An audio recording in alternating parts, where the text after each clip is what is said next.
اعوذ باللہ من الشیطان الرجیم بسم اللہ الرحمن الرحیم۔ دروس شریعت کلاس کا آج 10واں سبق ہے۔ نماز کی شرائط کا بیان اس میں آتا ہے۔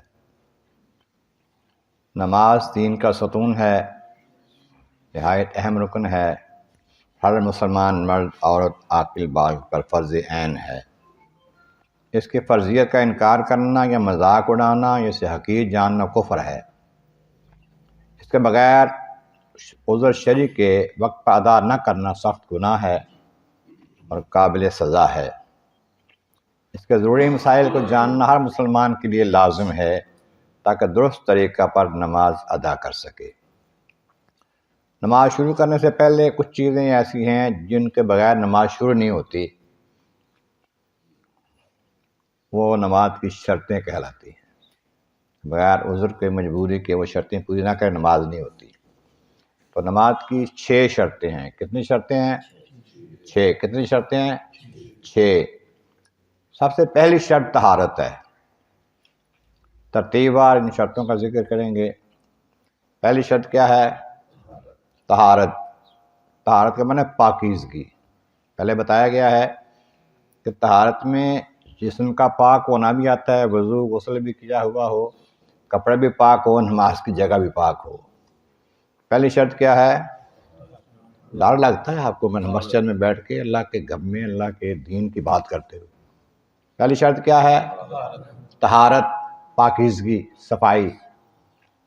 دوسری شرط ہے ستر عورت۔ دوسری شرط ستر، اور ستر کا معنی ہے چھپانا، ڈھانپنا۔ عورت کا معنی ہے چھپانے کی چیز۔ عورت کا معنی کیا ہے؟ جس جگہ کو چھپانا چاہیے اس کو عورت کہتے ہیں، اور ہم عورت کو کہتے ہیں نمائش کی چیز ہے بازار میں۔ ستر عورت اس کا معنی ہے کہ جسم کے جس حصے کو چھپانا فرض ہے اس کو چھپایا جائے۔ اس میں مرد کے لیے ناف سے لے کر گھٹنے تک، ناف سے گوڈھے تک جو جگہ ہے نا، یہ عورت ہے، چھپانے کی چیز ہے۔ تو اس کو چھپائیں گے تو نماز ہوگی۔ معنی یہ ہے کہ اگر ایک تیبند کے طور پر کپڑا لے لیا ہے، ناف سے اوپر تک نیچے گھٹنے تک ہو گیا تو نماز مرد کی ہو سکتی ہے۔ گھٹنے اس میں شامل ہیں، گھٹنے بھی ساتھ ڈھکے جائیں گے۔ خواتین جسے ہم عورت کہتے ہیں اس کا سارا جسم عورت ہے۔ مردوں کا تو اتنا حصہ عورت ہے اور عورتوں کا سارا جسم عورت ہے، اس کو چھپانا ضروری ہے۔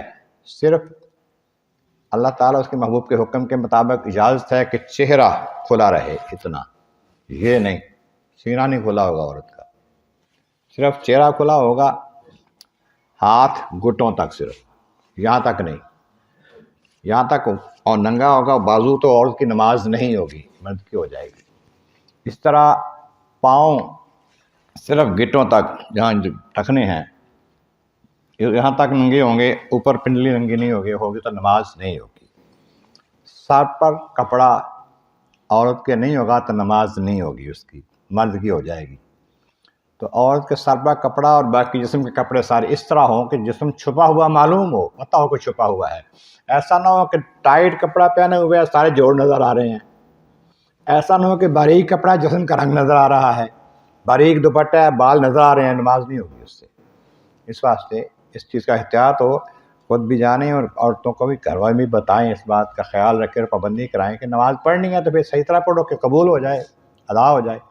اگر ایسے ہی صرف وقت پٹوانا ہے تو اس طرح نہ پڑھیں کہ اس کو شرطی پوری نہ ہو، نماز ہوگی نہیں۔ کہ شرط کے بغیر مشروط نہیں ہوتا، جس کی شرط اسے مشروط کہتے ہیں۔ معنی یہ سورج ہوگا تو دھوپ ہوگی، بھائی کہے دھوپ نکلی یا سورج نہیں نکلا، ایسا سکتا ہے؟ سورج کے بغیر دھوپ نہیں ہوتی، تو شرطوں کے بغیر مشروط نہیں ہوتی۔ شرط ہے سورج دھوپ کے لیے، اس طرح شرط ہیں یہ چیزیں نماز کے لیے۔ ستر عورت دوسری شرط ہے۔ تیسری شرط ہے وقت۔ تیسری شرط کیا ہے؟ وقت ہوگا تو نماز ہوگی۔ تو ویلے دی نماز تے قبیلے دیاں ٹکراں، اگر نماز وقت سے پہلے پڑھ لی نماز نہیں دوبارہ پڑھنی پڑے گی وقت ہوئے گا تو۔ اگر وقت پر نہیں پڑھی لیٹ کر لیا تو قضا کا گناہ ہوگا وقت پر ادا، کیونکہ اللہ کا حکم ہے کہ نماز ہم نے وقت کے مقررہ کے ساتھ فرض کی ہے. تو وقت کے لیے یہ بات کا خیال ہے کہ وقت کب ہوتا ہے کب نہیں ہوتا ہے کس. تو 5 نمازوں کا وقت جو ہے وہ مقرر ہے شریعت مطہرہ کی روشنی میں. حضور کے ارشادات کے مطابق حضور نے تفصیل بتائی ہے اس کی، تو اس کے مطابق فرض پورا کرنے کے لیے وقت کو دیکھنا ہوگا. فجر کا وقت جو ہے سحری کا وقت ختم ہونے سے شروع ہوتا ہے.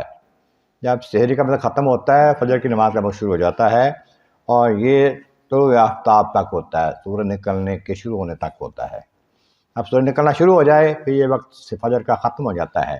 اب سورج نکلتا رہے اس وقت کوئی نماز نہیں ہوتی، تقریباً 20 منٹ اس بات کے ہوتے ہیں، اس کو چھوڑ دیا جائے، اس کے بعد پھر نماز ہوگی اشراق کی.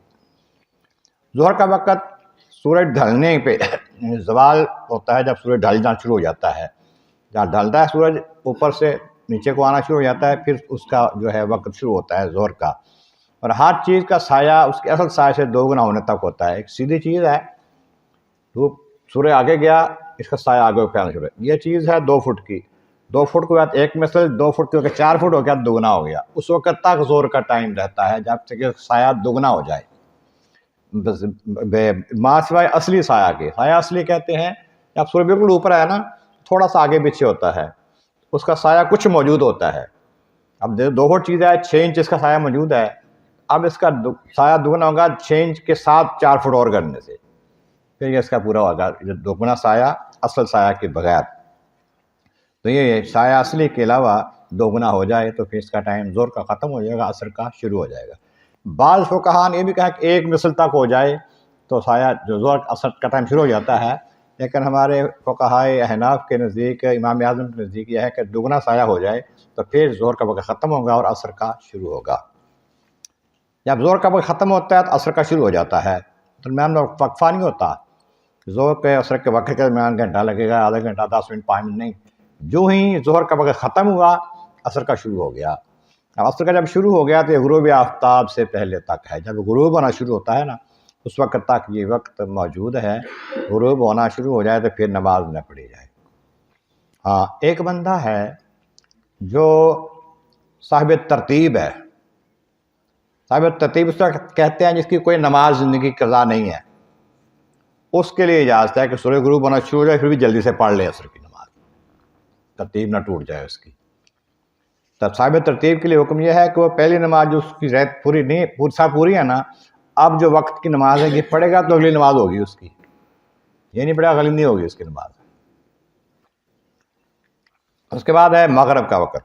جب غروب مکمل ہو جائے، سورج پورا ڈوب جائے، اس وقت مغرب کا وقت شروع ہوتا ہے. اور یہ شفق آسمان پر سفیدی جو نظر آتی ہے سورج غروب ہونے کے وقت، پہلے سرخی ہوتی ہے پھر سفیدی ہوتی ہے. جب تک وہ سفیدی رہتی ہے اس وقت تک یہ وقت رہتا ہے مغرب کا. جب سفیدی ختم ہو جائے عشاء کا وقت شروع ہو جاتا ہے. یہ تقریباً سردیوں میں 1 گھنٹہ 20 منٹ ہوتا ہے، گرمیوں میں 1 گھنٹہ 40 منٹ ہوتا ہے. فجر کا وقت بھی اور مغرب کا وقت بھی. مغرب کا وقت جب ختم ہو جائے عشاء کا شروع ہو جاتا ہے. عشاء کا وقت جو ہے یہ فجر کا وقت شروع ہونے سے پہلے تک ہوتا ہے، کہ سحری کے ٹائم تک، سحری ختم ہونے تک عشاء کا وقت موجود رہتا ہے. لیکن آدھی رات سے پہلے پڑھ لینا افضل ہے، بہتر ہے کہ اس میں پڑھ لے. اگر نہ پڑھ سکے تب بھی عشاء کا ٹائم موجود ہے پڑھا جائے گا. تو یہ وقت شرط ہے. کتنی شرط ہو گئی؟ کتنی شرطیں ہو گئیں؟ 3. پہلی شرط طہارت، دوسری شرط ستر عورت، تیسری شرط وقت. یہ چیزیں یاد رکھنی ہیں، بلانی نہیں ہیں، بہت ضروری ہیں. پہلی شرط طہارت، دوسری شرط ستر عورت، تیسری شرط وقت، چوتھی شرط ہے استقبال قبلہ. استقبال قبلہ نے قبلہ کی طرف رخ کرنا. تو یہ اللہ تعالیٰ کا فرمان ہے اور حکم الہی کے مطابق استقبال کیا جاتا ہے قبلے کا، حضور کے ارشاد کے مطابق بھی، سنت کے مطابق بھی. تو جب قبلہ کی طرف منہ کریں گے تو نماز ہوگی. اللہ تعالیٰ جل شانہ نے حکم فرمایا کہ اے محبوب اپنا قبلہ جدھر آپ چاہتے ہیں ادھر کر لیں. تو قبلہ مسجد الحرام کی طرف کر لیں. تو اس وقت حضور نبی کریم علیہ السلام مسجد میں نماز پڑھ رہے تھے جس وقت حکم ہوا قبلہ کعبہ کی طرف کرنے کا، تو اس وقت مدینہ منورہ میں جب حضور تشریف لے گئے تو قبلہ تھا بیت المقدس کی طرف، ادھر نماز پڑھتے تھے۔ دل میں خیال تھا کہ یا اللہ کبھی ہو تو قبلہ ہمارا وہی ہو جائے جو ہمارے دادا کا ابراہیم علیہ السلام کا بنایا ہوا ہے۔ تو اللہ کریم نے نماز کے دوران حکم اتار دیا کہ فول وجہ کا شاطر المسجد الحرام، اپنے چہرے کو مسجد الحرام کی طرف پھیر لو۔ 2 رکعتیں پڑھی تھیں، 2 چہرہ پیٹ ادھر کو پڑھی تھیں۔ تو یہ فرمایا ایسا ہے کہ قبلہ کی طرف منہ کرنا شرط ہے نماز کی۔ اور قبلہ کی طرف منہ کرنا کیسے ہوگا؟ اگر حرم شریف میں نماز پڑھ رہے ہیں، خانہ کعبہ سامنے ہے، پھر کوئی حصہ، کوئی کونا، کوئی دیوار اس کے سامنے ہونی ضروری ہے۔ اگر اوٹ میں ہے، ظاہر نہیں ہے، تو اندازہ ہوگا اس طرف ہے۔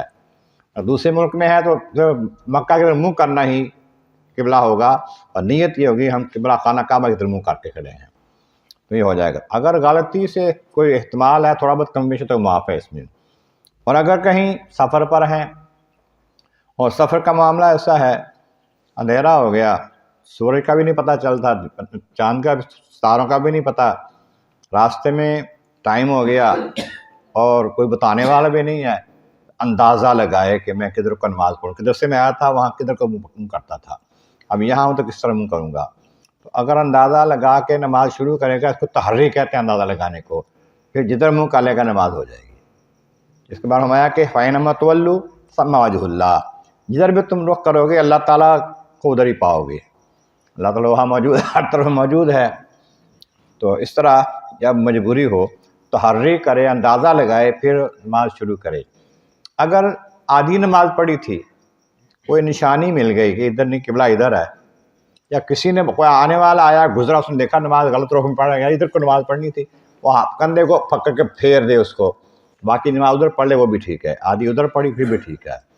نماز پوری پڑھ لی لیکن سمت صحیح نہیں تھی، بعد میں پتہ چلا کہ نماز صحیح نہیں پڑھی، ادھر پڑھنی تھی ادھر پڑھنی تھی، تو اگر بعد میں پتہ چلا پھر بھی اگر اندازہ لگایا تو کوشش کی تھی تو نماز ٹھیک ہو گئی ہے، اگر ایسے ہی کھڑے ہو گئے تو پھر نماز نہیں ہوئی، پھر دوبارہ پڑھنی پڑے گی۔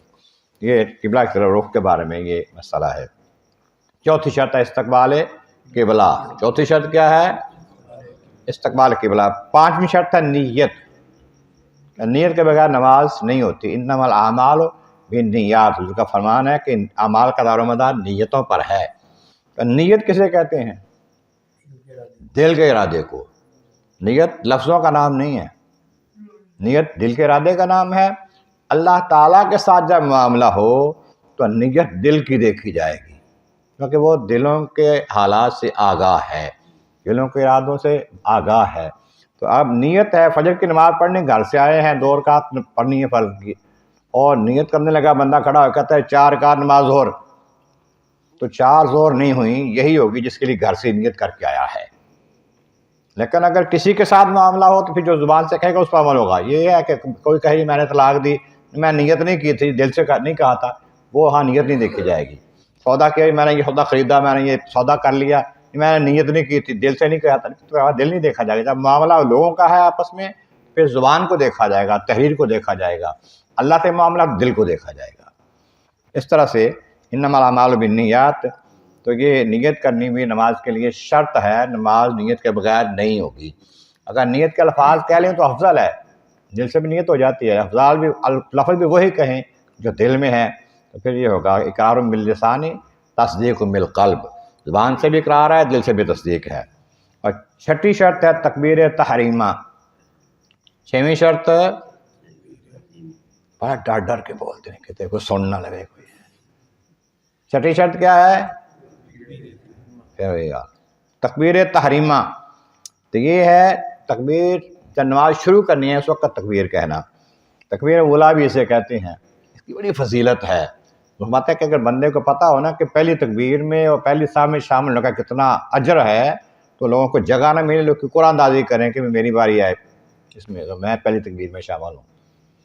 تکبیر تحریمہ حرمت، اس سے کئی کام جو ہیں پہلے نماز سے پہلے جائز سے اب حرام ہو گئے۔ مثلا کسی سے بات کرنی نماز میں حرام ہے، اللہ سے کلام کرو، اللہ کے کلام پڑھو، اللہ تعالیٰ کا، اور دوسری پڑھو، جو کلمات پڑھنے پڑھو۔ کسی کے سلام کا جواب دیا، نماز ٹوٹ گئی۔ کسی سے بات کی اور دائیں بائیں کسی نماز ٹوٹ گئی۔ نماز میں کھانا پینا حرام، کوئی چیز کھا لی حرام، نماز پی لیا، پانی کا گھونٹ پی لیا نماز کے اندر، نماز ٹوٹ گئی۔